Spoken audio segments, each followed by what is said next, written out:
মাঝরাতে মেয়েটা বিশেষ শিশি নিয়ে কাঁপছিল। ওপাশে ফোনের ওপারে ছেলেটা বারবার বলছিল, অনন্যা প্লিজ 5 মিনিট সময় দাও, আজ যদি তুমি দরজা বন্ধ করে দাও আমি সারা জীবনের জন্য শেষ হয়ে যাব। কিন্তু অনন্যা কিছু শুনল না।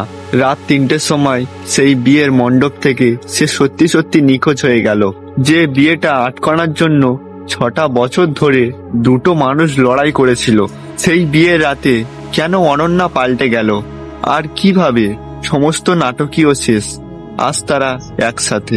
আজকের গল্পটা কোনো সাধারণ প্রেমের গল্প নয়, এটি দুটি মানুষের 6 বছরের নীরব লড়াই, ভালোবাসা, পরিবার, আর অবশেষে ফাইনালি বিয়ের জন্য রাজি হলো। এর সেই অবিশ্বাস্য ইমোশনাল জার্নি। আকাশ ছিল একজন সাধারণ মধ্যবিত্ত ঘরের ছেলে, আর অনন্যা এক রক্ষণশীল ও ধনী পরিবারের একমাত্র মেয়ে। তাদের প্রথম দেখা হয়েছিল এক বৃষ্টির রাতে একটি কফি শপে, আর আকাশ ভুল করে অনন্যার কফির কাপটা নিজে তুলে নিয়েছিল। সেই ছোট্ট ভুল থেকে শুরু হয়েছিল তাদের কথা বলা, আস্তে আস্তে বন্ধুত্ব, তারপর সেই বন্ধুত্ব রূপ নিল গভীর ভালোবাসা। কিন্তু তাদের সম্পর্কটা কখনোই খুবই সহজ ছিল না।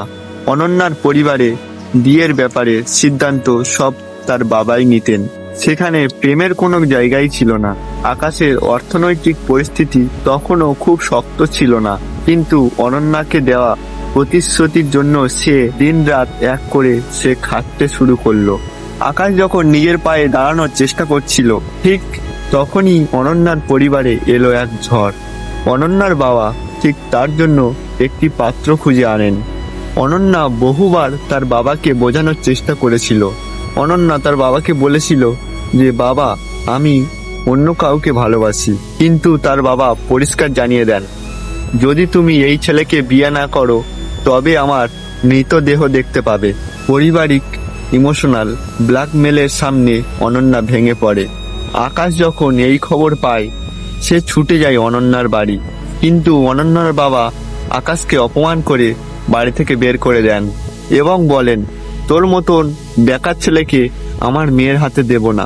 অনন্যা নিজের ভালোবাসার মানুষকে অপমানিত হতে দেখে মানসিকভাবে ভেঙে পড়েন এবং তাদের মধ্যে যোগাযোগের পথও পুরোপুরি বন্ধ করে দেওয়া হলো এবং বিয়ের দিনও ঠিক হয়ে যায়। অনন্যা চেষ্টা করেছিল আকাশের সঙ্গে যোগাযোগ করার, কিন্তু যোগাযোগের রাস্তা সব বন্ধ ছিল। আকাশও ভিতরে ভিতরে গুঁড়ো হয়ে যাচ্ছিল, তবে আকাশ হাল ছাড়েনি। সে বুঝতে পেরেছিল ভালোবাসাকে সত্যিই প্রমাণ করতে হলে আবেগ নয়, বরং পরিপক্কতা দরকার। সে অনন্যার বাবার কাছে নিজের যোগ্যতা প্রমাণ করতে অন্য শহরে এক বড় প্রজেক্টের কাজে নিজেকে সঁপে দেয়। দিনরাত না ঘুমিয়ে কাজ করতে থাকে। অন্যদিকে অনন্যার বিয়ের কেনাকাটা শুরু হয়ে গেছে, কিন্তু অনন্যা হাসতে ভুলে গেছে। যে মেয়েটা সবসময় চঞ্চল থাকতো সে এখন একটা বন্ধ ঘরের কোণে চুপচাপ বসে থাকে। সে আকাশের আশার অপেক্ষা করছিল, কিন্তু দিন যত পার হচ্ছিল তার আশার প্রদীপ নিভে যাচ্ছিল। অবশেষে এলো সেই কাঙ্ক্ষিত বিয়ের দিন। গায়ে হলুদ শেষ, বিয়ের মণ্ডপ আলোয় জেগে উঠেছিল, কিন্তু অনন্যার মনে তখনও নীরবতা। ঠিক তখনই বিয়ের মণ্ডপে একটি গাড়ি এসে থামে। গাড়ি থেকে নেমে আসে আকাশ, তবে সে একা আসেনি, তার সাথে ছিল অনন্যার বাবার পুরনো ব্যবসায় বড় ক্ষতি হওয়া বাঁচানোর কিছু গোপনীয় ফাইল এবং আকাশের নতুন করে গড়ে তোলা কোম্পানির পার্টনারশিপের কাগজ। আকাশ সোজা অনন্যার বাবার সামনে গিয়ে দাঁড়ায় এবং হাঁটু গেড়ে বসে বলে, কাকাবাবু, আপনি বলেছিলেন যে আমার কোনো যোগ্য নেই।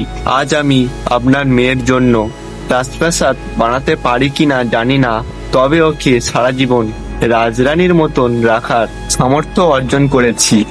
কিন্তু আমি কোনো জোর করতে আসিনি, আমি শুধু আপনার আশীর্বাদ চাই।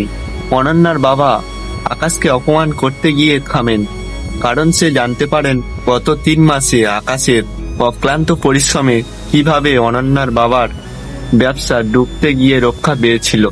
আকাশের এই ত্যাগ ও অপরিসীম ভালোবাসা দেখে অনন্যার বাবার চোখের কোণে জল চলে আসে। তিনি আকাশের কাঁধে হাত রাখেন এবং অনন্যার হাতটা আকাশের হাতে তুলে দিয়ে বললেন, আমি ভুল ছিলাম বাবা, আমার মেয়ের ভবিষ্যৎ তোমার হাতেই নিরাপদ। মণ্ডপে উপস্থিত সবাই চমকে উঠেছিল, কিন্তু পরক্ষণে ওটা পরিণত হলো আনন্দের অশ্রুতে।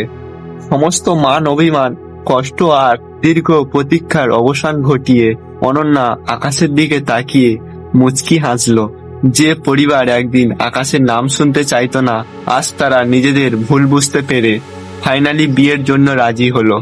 সত্যি, খাঁটি ভালোবাসা আর ধৈর্য থাকলে যে কোনো কঠিন বাধাই পেরিয়ে আসা যায়। বন্ধুরা, আজকের এই গল্পটা আপনাদের কেমন লাগলো? আকাশ আর অনন্যার ভালোবাসা কি আপনাদের মন ছুঁতে পেরেছে? নিচে কমেন্ট করে অবশ্যই জানাবেন। গল্পটা ভালো লাগলে লাইক করুন এবং বন্ধুদের সাথে শেয়ার করুন। আর চ্যানেলে নতুন হলে সাবস্ক্রাইব করতে একদম ভুলবেন না। দেখা হচ্ছে পরের ভিডিওতে অন্য কোনো ইমোশনাল স্টোরি নিয়ে। ভালো থাকবেন।